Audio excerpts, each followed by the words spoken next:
million millennials right now probably gonna be listening to this, and they're probably feeling like, how can I end up homeless? And if I do end up homeless, what services are there that is provided to me to make sure that I don't become that revolving client? Can you speak about that a little bit, please? Absolutely. So going into my research, I thought that, well, not I thought, I did think I had one opinion, but research backed it up differently.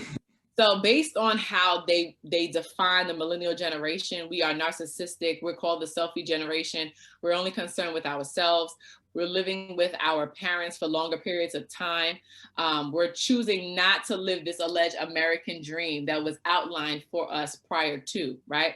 We're not loyal to corporations or industrial kind of work. We all want to be entrepreneurs, self-starters, do this kind of thing.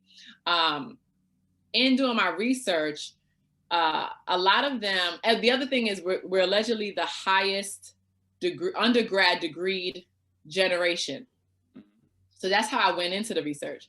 But then in executing the research, I met with persons who had college experience or some credits, but did not finish. Yeah. So unfortunately, my research did not cover if somebody had a college degree and somehow ended up in shelter. Right. I'm hopeful to continue research in that to see how that goes. But there were 5 themes that came about it. And most of it, the reason why they were staying, because my main focus was to understand why they're staying in shelter longer than the expected time. Right. They're staying too long. We're just going there and we're living there. And I come to find out that one, it was comprehensive services. It was educating them on what they need to actually move out of shelter and providing additional assistance to do so. Now, shelter and homeless services is different per state, per city, things of that nature. There are only 3 right to shelter cities in the United States, which is Los Angeles, New York City, and Boston, Massachusetts.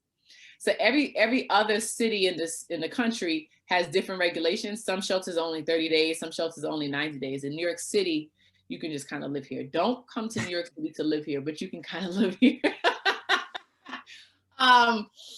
But again, it goes back to, for my best advice, I guess, for a millennial is to think of the future. I think a lot of times in speaking to the ones that I did interview for my work, there was no future goal. It just was like, I'm in shelter, I need to just get out. Let me take that back. The males were more concerned with just getting out. Like, I just need to get out of this situation. The females were more focused on how to get out and stay out, right?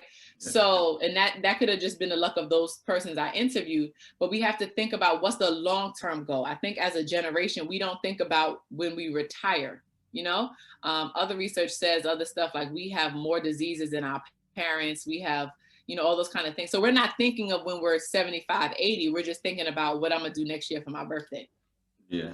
So we got to think about it like that in order to prevent homelessness or hardship. And the other thing is we kind of have to not live with our parents. So you have to figure out how to break that generational curse, that it appears like we're choosing to stay in. That's how it appears. That might not be the viewers that's viewing us today's concept, but like we're choosing to stay with our parents longer because we're delaying adulthood. Like we don't want to be a full-fledged adult. We kind of want to be like a part-time adult. Like, just don't ask me where I'm going. I'm going on a trip, but I don't want to pay bills. We kind of have like that concept.